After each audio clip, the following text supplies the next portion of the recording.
Hi guys, welcome back to the channel and welcome to the week number 3 of the 1 Week 1 Prep. 1 Week 1 Prep is a series of episodes where we're concentrating on the emergency preparedness 1 week at a time. So the first week, guys, we have covered water. Week number 2, we have covered food. And in the week number 3, we're going to be looking at the blackout basics. So we're going to be basically making sure that your family is safe and secured and you have everything you need to know in case of the power outage. And now, guys, we're not going to be talking or preparing ourselves for, say, a year without a power. This is not what the series is about. The idea of the series is to make sure you and your family are just prepared for everyday kind of scenarios. So first of all, some of you might think, well, it's not a big deal.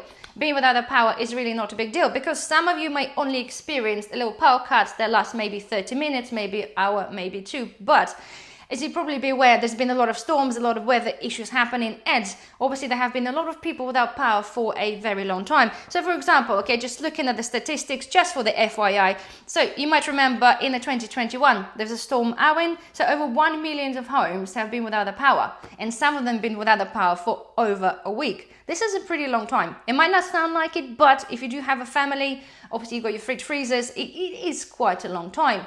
Coming back now to the 2024, only last year we had the storm Darwin, okay, and we had over 1.8 million households have been without the power for, again, over a week. I've myself, my household, have experienced the power cuts during that storm, but only actually just up the road, okay, I had some families that have been without the power for over a week as well. So it does happen. So now also looking back to the 2022, where the National Grid have been issuing a warning for potential rolling blackouts because of the lack of the power that we have. And I think about last year, and I think more than in fact than last year, we came really, really close for them to turn off the power in many cases. Many of you emailed, many of you messaged saying at the time then that you had a letter or email saying that potentially there'll be rolling out blackouts. That means that your household will be turned off specific times, specific days. But basically, luckily that didn't happen. But the point is, we came really close a few times. And of course, guys, we're talking about the cyber attacks. Don't forget, this happened quite a lot for the past couple of years. We're talking about cyber attacks on the hospitals,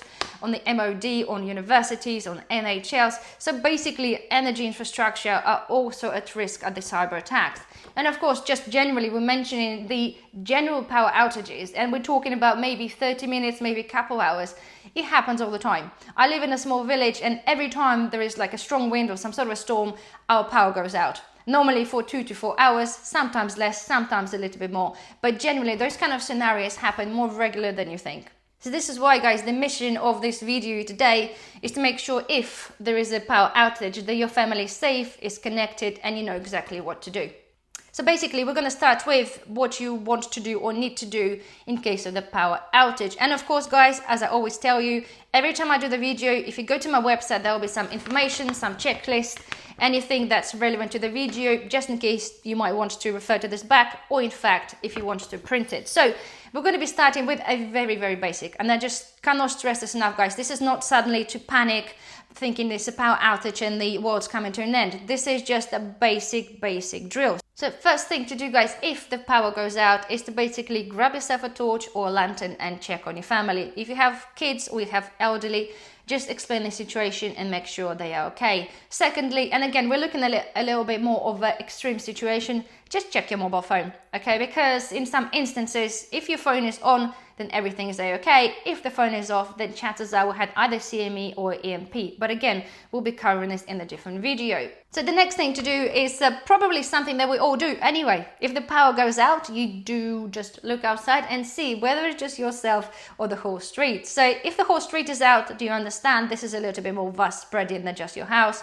If the street lights are on and all your neighbors' lights are on, chances are this is just your household. So the thing you have to do, just pop into your fuse box and just flick the switch back.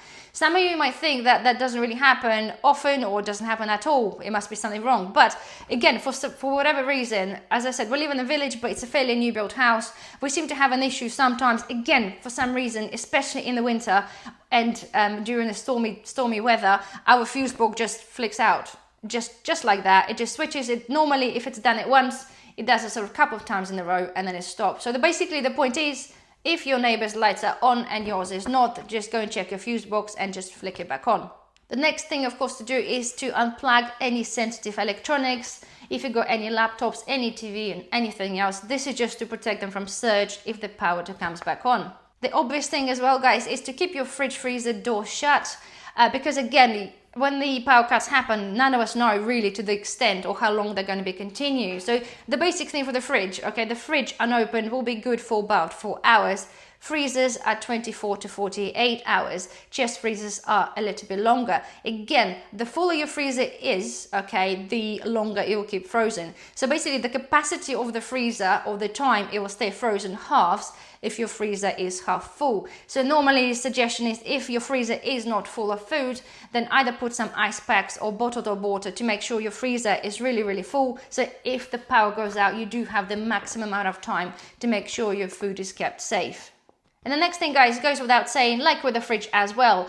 If, for example, the power gone off and you have your entertainment device, whatever you guys have, whether it's a phone or tablet for the kids, don't rush in and waste your power just in case, because again, you really no idea how long the power could be off, and the power that you have could be valuable for your phone in case of the further emergencies. So now, guys, we're moving on to, right, the very basics of the preparedness and things you should have. Again, some of you already probably have certain things. It goes without saying, we do have things in our, in our households that are for that kind of thing. But again, we're just going to go through this. This is the whole idea of the video, to encourage you if there's any gaps, this sort of thing. So basically, we're going to start with the totally newbie preppers. So for example, okay, light. Consider lighting. Goes without saying, of course, I know, but I got to mention this. So we're talking about either torches or LED lanterns or solar powered lanterns. Again, torches, they could be either rechargeable or you can use the batteries. Whatever is your choice, it is up to you. But please make sure you don't cheap out on the torches. We had before, long time ago, a little 99p torch, and they are good in a way, but if there's the only one thing that you have, then I strongly suggest you they invest in something a little bit better, a little bit more sturdier. Another great thing to have, guys, is the headlamp torches. So for example, if you are doing something, if you need to do something in the dark, rather than having a torch in a hand, you can just put this on your head and they do light up pretty good. Right, next thing is have yourself some backup power. Again, for the moment, for the newbies, guys, I'm not talking about buying some sort of solar generators, nothing like that. Just invest yourself in a decent power bank, and I mean a decent power bank. You're talking about, on average, you'll need a sort of 20,000 milliamp power banks to be able to charge your phones for like 4 to 6 times. Average power banks are about 10,000, so you can buy 2. They are still fairly inexpensive, but they are really good thing to have. Next thing, guys, is a radio. Again, you can have either battery operated or hand cranked radio. Just an emergency, if the power outage is happening for a little while, you want to know potentially what's happening. If something happened bigger than just power outage, then you obviously a good idea to be able to stay informed. At the same time, kind of don't worry if you can't or is not in the budget at the moment, because don't forget, majority of the cars have radio. So if you do really need to tune in, you can just pop into the car, put the radio on and get information that way. And the last thing, guys, is a backup. Don't forget things like lighters, maybe matches. Don't forget also to have your phone numbers or emergency phone numbers written down somewhere or printed and pinned on your fridge. Again, we'll go into more of that details in a different episode. So now, guys, we're going to be talking about the little challenges that you need to be accomplishing. So we're going to be starting with the beginners. So if you're totally new to preparedness, then invest yourself into the torch. Like we mentioned, it's an absolute must-have. Either you go for the torch, either you go for the lantern, or you go for the head torch. It is totally up to you, but you make sure you have at least one of them. I know it sounds silly, but maybe not everybody has one of those. I even thought about that, because yes, you have torches on your phone. Majority of people say this. Yes, you can light up the room, but don't forget, in some instances, power on your phone could be paramount. You don't want to be wasting this on your torch, so make sure you have one of them. And make sure, please, you do buy one of the power banks, whatever one you can afford, guys, whether it's 10,000 milliamps or 20,000 milliamps. Of course, the more the better. The more the milliamperage you have, the more power it will store as a battery. And the last one, probably more, let's say slightly difficult one if you've never done this before, but challenge yourself and your family to be without the power for 1 hour. Whether you just choose to go to a fuse box and literally turn everything off, or pretend the power is off, get your gear together, make sure you know where things are, make sure your family knows what to do, and then just try to be without power, trying to find things to do. This way, while you physically putting yourself into that situation, you might think of some other bits you potentially missed or some things you might potentially want. and that hopefully will get you a little bit more prepared or in more prepared mindset to be able to take your journey a little bit further. So now guys, we're talking about this slightly more prepared, and again, it's difficult because I know the preparedness levels are different for majority of us right now, but my suggestion is, okay, you might have this already as I said, but invest into the headlamp torch for every member of your family. We have multiples, okay, I do have them in the different rooms. Normally that's how I prefer to do this, but anyway, make sure or invest into one of those for each member of your family. Right, keep yourself 2 or 3 of these, make sure they're constantly charged up, okay? Whatever they are, if they, position in different places, give them a check, charge them up, and put them back. Believe this or not, right, literally 2 days ago, I've gone through some of my power banks and solar generators, and for some reason, and I don't know why, but a lot of them were totally dead. Like something happened and they were just not charged, which is really abnormal because I got quite a few. As I said, they're normally all around the house. It's like I had 95% of power one day, the next day it's totally gone, and I haven't had anything in there. A little bit weird, but the point is, do make sure that you check everything that you have. If you want to do also, you can also create yourself a dedicated blackout box. I'm not a blackout box person. I like to have things as and when I need them. So my torches, my lanterns, everything is in the room that I'll need this. This is personal choice. So if you do feel like it's a good idea, this is a time for you to basically get the gear together, get the box, put everything in there, and at least if the power cut happens, everything's in one place. You can just grab the box and get on with your day. Next thing as well, it's a little bit more if the budget allows, consider investing into the solar generators. Again, that could be charged via solar or that could be charged via the mains plug. Again, I've done numerous amount of videos onto how to choose the best one for you. Have a look through my channel, just search for solar. There's loads of videos to explain in what you need to look out for when you're choosing one of them. Another thing as well, potentially consider, again, depending on your level of preparedness, into one of those EMP types pouches, okay? And again, there's loads of misinformation floating about on the internet. You can just put yourself some foil, in the cardboard, put this in the tin, and it apparently works. It doesn't. I've done enormous, extensive amount of research and tests myself when I tried to create EMP box from a pelly case lined with the tin.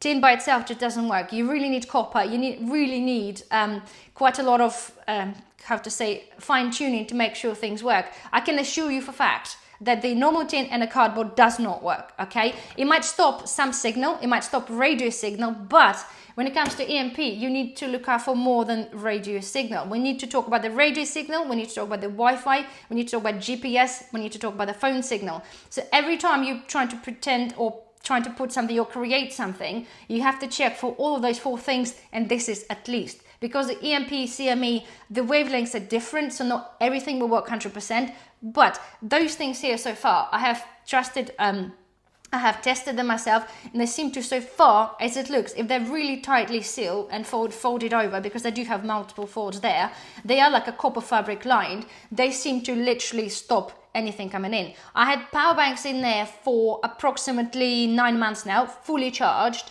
I just opened this up just before this video to double check, make sure everything's there. They're still fully charged. So this is a really good thing. Consider they're fairly inexpensive, but trust me, they'll be far better than you having a tin box with a little bit of foil and a little bit of cardboard. And of course, last one for you, the same is for the beginners, guys. Try to run yourself another test. You might have already done yourself a couple-hour test without the power. You might have done a day. So take it a little bit further. Maybe do 48 hours, maybe do 3 days, long weekend, whatever you feel you need. Again, those sort of things we need to do to make sure we understand that we haven't missed anything. Because as we go on through life, we maybe learn certain things, our circumstances change at home, so things you do maybe change again. So I think, to me, putting yourself through that sort of duress of being without power, it makes us understand a little bit better what we can do better and how we can prepare better as well. So that's that, guys, in terms of the what we need to do and your little challenges. It is important to understand as well that when the power goes off, majority of the households in the UK, of course, lose the ability to cook unless you're on gas. And of course, the heating as well. So we're talking about these, so the kettles, the water, the hobs, the ovens, everything, and majority of the the majority of appliances will not work. So for now, is this week the also option to consider having some foods that are ready to eat and do not require any energy. And of course, going forward in week 6, we are going to be covering the off-grid cooking, and we're going to be covering this in a big detail. So for now, this is kept really simple. So there we are, guys. Well, I hope you have enjoyed this video. I'm going to put some links down below in the description, maybe for the video, for the review, for explaining about the solar generators, maybe some links for the torches if you want. I'll put it all down there. Have a look. Otherwise, guys, I do hope you have enjoyed this video or find this helpful. Don't forget to spread the news. Make sure your family are joining the movement, if you wish, of the preparedness, because I think now, again, we know where the things are happening. It's just very important just to be prepared, even just a little bit. If you do those little steps, you'll be far better prepared than 90% of the populations. So there we are, guys. Well, don't forget, thumbs up. Thank you for watching. I shall see you soon. Bye bye.